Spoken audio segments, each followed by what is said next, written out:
Hello there, grade 9 students. I'm Teacher Ayan and welcome back again to our lesson about operations of radicals.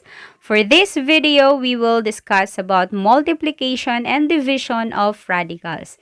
If you want to learn more about this topic, please keep on watching.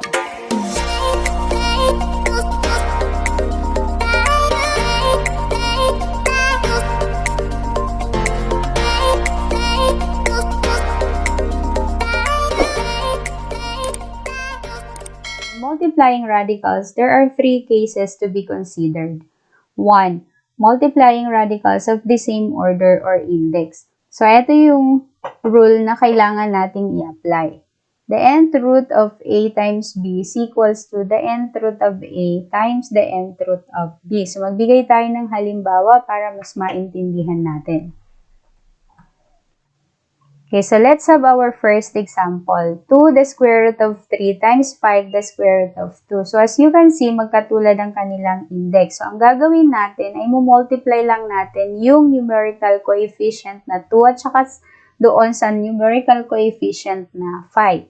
Tapos, yung radicand na 3 at saka yung radicand na 2, imo-multiply din sila. So ganito.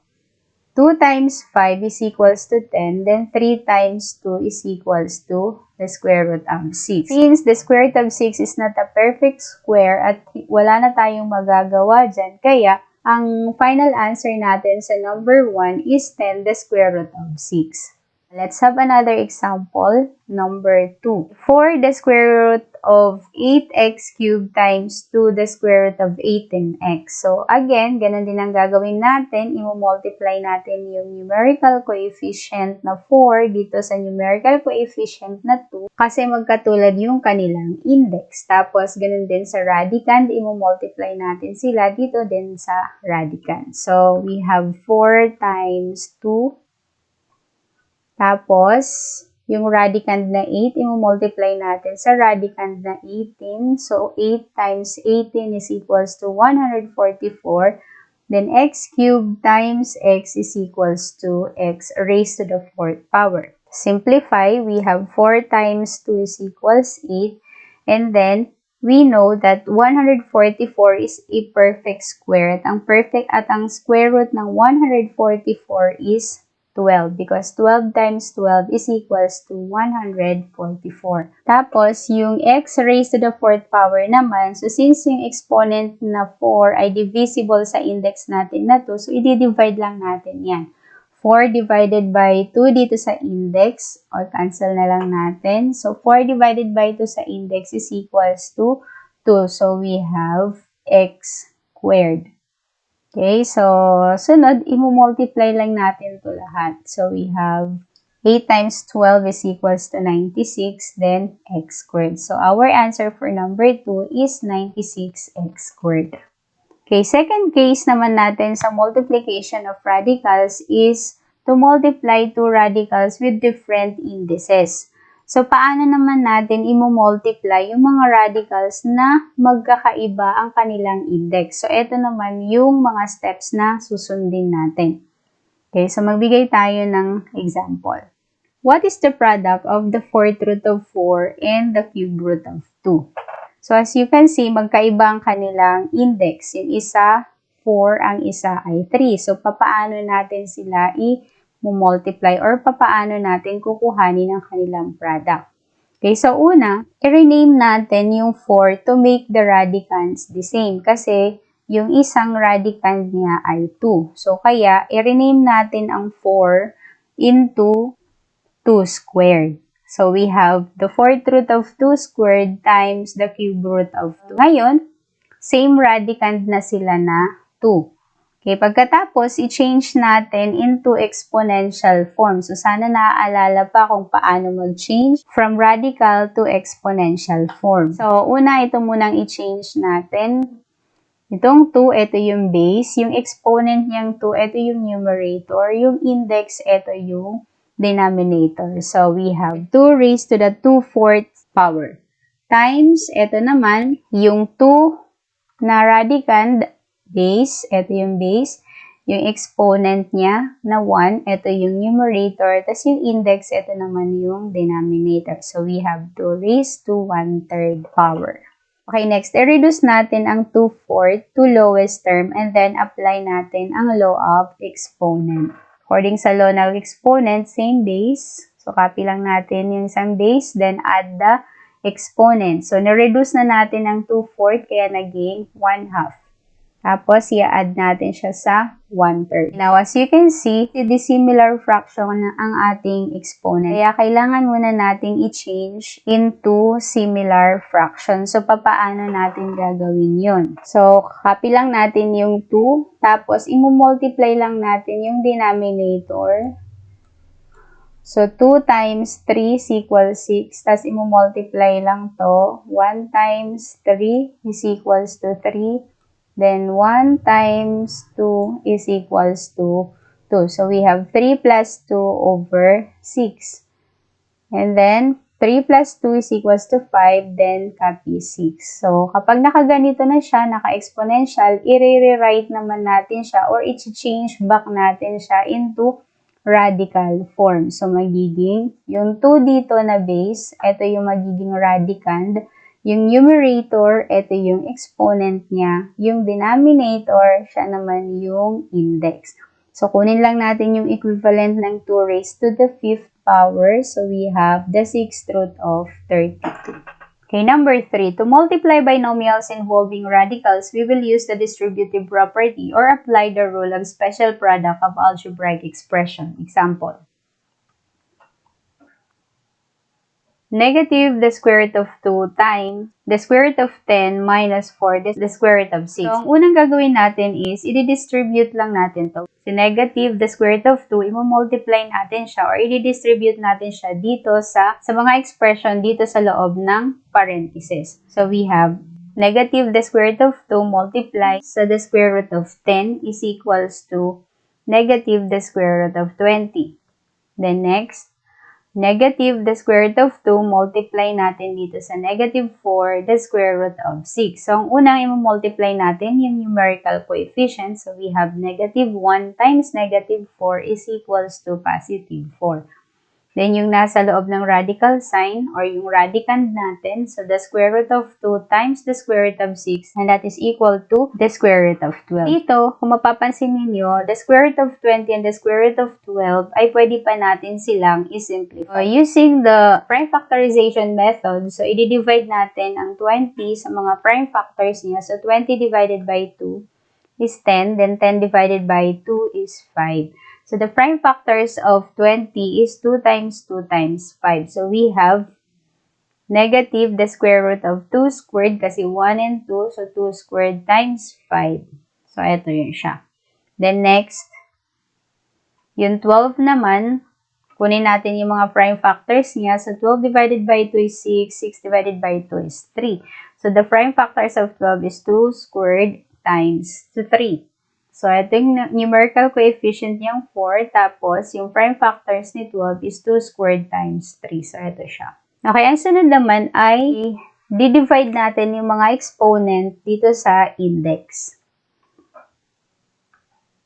So, we have 2 divided by yung index natin na 2 is 1. Kaya, ito si 2, mailalabas na sa radical sign. So, we have negative to negative 2. Tapos, ang matitira na lang sa loob ng radical sign ay yung 5. So, we have the square root of 5. Then, plus, bring down yung 4. Tapos, i-divide natin yung exponent dito sa index. So, 2 divided by 2 is 1. Kaya, lalabas na yung 2. Sa radical sign, i-multiply natin siya dito sa numerical coefficient. Tapos, ang natira na lang sa loob ng radical sign ay the square root of 3. Then next, ito ay multiply lang natin si 4 times 2. So, we have, so ito, bring down. Then, 4 times 2 is 8, the square root of 3. Hindi na natin sila pwedeng i-combine kasi magkaiba ang kanilang radicand. Kaya, yan na yung final answer natin sa number 1. Okay, next, let's proceed to number 2. Okay, for number 2, we have quantity the square root of 2 plus the square root of 7 times quantity the square root of 2 minus the square root of 7. So, dito naman, kung mapapansin ninyo, so halos magkatulad lang sila. Ang pinagkaiba lang nila ay sign. So kung maaalala ninyo yung conjugate natin, paano kuhanin yung product. So, ganito lang siya. Kunin natin yung square ng first term. So, we have the square root of 2 square. Then, positive times negative is negative. Tapos, yung square ng last term natin, so we have the square root of 7 square. And then, sunod, para mas madali, ika-cancel lang natin yung exponent at saka yung index na 2 natin. So, natira ay 2. Then, minus. Then, i-cancel din natin itong exponent at saka yung index na 2. So, ang natira ay 7. Then, simplify, we have 2 minus 7 is equal to negative 5. So, yun yung number 2 natin na answer. Let's move on to division of radicals. To divide radicals of the same order, we use the property the nth root of A divided by the nth root of B is equals to the nth root of A divided by B. Then rationalize the denominator. So let's have an example. The cube root of 32 divided by the cube root of 4. So kung mapapansin niyo dito, pareho ang kanilang index at ang 32 ay pwede rin natin ma-divide sa 4. Kaya, pwede na natin silang pag-isahin sa isang radical sign. Okay, so the cube root of 32 divided by 4 is equal to the cube root of 8. Gawin natin yung prime factorization para malaman natin kung perfect cube root siya. Okay, so i-divide natin ang 8 sa kanyang prime factor na 2. So, is equals to 4. Then, 4 divided 2 is equals to 2. So, ito yung mga prime factors ni 8. So, we have the cube root of 2 cube. Okay, so to simplify, divide natin yung exponent niya dito sa index or simply cancel na lang natin yung exponent at saka yung index. So, we have the cube root of 8 is equals to 2. Number 2 example. So, 4 the square root of 5 divided by 3 the square root of 3. So, mapapansin naman natin dito sa pangalawang example, same index pa rin, kaso ang 5 na radicand at saka yung 3 ay hindi natin pwedeng ma-divide. Kaya, ang gagawin natin ay magra-rationalize tayo para maalis yung radical sa denominator. So, anong ita-times natin sa the square root of 3 para maging perfect square ito? Ang pwede nating i-multiply sa 3 para maging perfect square siya ay the square root of 3 din. Kaya, ita-times natin yung the square root of 3 sa numerator at saka sa denominator. Multiply natin yung numerical coefficient na 4 dito sa numerical coefficient niya sa labas, which is 1. So, 4 times 1 is equals to 4. Tapos, yung radicand, 5 times 3 is equals to 15. Tapos, yung sa baba naman, multiply lang natin si 3 times 1 is 3. Tapos, eto, the square root of 3 times the square root of 3 or the square root of 3 squared. Okay, tapos, cancel lang natin yung exponent at saka yung index na 3. So, lalabas na tong 3 at i-multiply natin siya dito sa numerical coefficient niya. Kaya, meron tayong 4 the square root of 15 all over 3 times 3. So, simplify lang natin yan. So, we have 4 the square root of 15 all over 9. So, the square root of 15 ay wala na siyang perfect square. Sin 4 at saka sin 9, hindi rin natin sila pwede ma-simplify. So, eto na yung ating simplified form para dito sa number 3 example natin. Okay, number 2, to divide radicals of the different order or index, it is necessary to express them as radicals of the same order, then rationalize the denominators. So, let's have an example. Paano naman magde-divide ng radicals na magkaiba ng index? So, katulad dito sa ating unang example. So, ang index ng numerator ay 2 at ang index naman ng denominator ay 4. So, dito pwede tayo mag-rationalize kung saan ay i-multiply natin ang numerator at saka denominator ng the 4th root of 5 cube or pwede rin natin gawin ang method na ito. So, gawin muna nating exponential ang the square root of 5 at ang the fourth root of 5. So we have 5 raised to 1/2 divided by 5 raised to 1/4. Ang 1 sa numerator ay galing dito sa exponent ng 5. Ang 2 sa denominator ay galing naman dito sa index. And of course, yung base natin, ito yung radicand natin. And same process sa the fourth root of 5. It will become 5 raised to 1/4. Now, ang goal natin ay magkaroon ng exponent ng the same denominator. Ngayon, dahil hindi natin mare-reduce ang 1/4 para ang maging denominator ay 2, ang gagawin na lang natin ay gawing 4 ang denominator ng 1/2. So, papaano? Anong i-multiply natin sa 2 para maging 4 ito? Okay, ang sagot ay 2. So, magmumultiply tayo ng 2 over 2 dito sa 1/2. Now, we have 5 raised to 2/4 divided by 5 raised to 1/4. So, 2/4, minultiply natin dito ng 2 over 2, sabi ko nga kanina, para maging 4 ang denominator. So, 2 times 1 is 2, then 2 times 2 is 4. So, ngayon, magkapareho na ang kanilang denominator. Okay, so note that 2 over 4 is equivalent to 1/2. Ngayon, dahil magkatulad na yung kanilang denominator, ibalik naman na natin sila sa radical form. So, we have the fourth root, kasi pareho na sila ng denominator. So, the fourth root of 5. Tapos, yung numerator, ito yung exponent niya. Tapos, dito, yung 1, ito yung exponent dito. Tapos, yung index, ay yung denominator, ito yung index. And then, isi-simplify lang natin sila. So, the fourth root of yung 5 squared is equal to 25. Then, copy lang natin yung 5. So now, pwede nating i-divide si 25 by 5 at ang sagot natin ay the fourth root of 5. So 25 divided 5 is 5. And the fourth root of 5, so wala nang simplified form dyan. So yan ay yung final answer.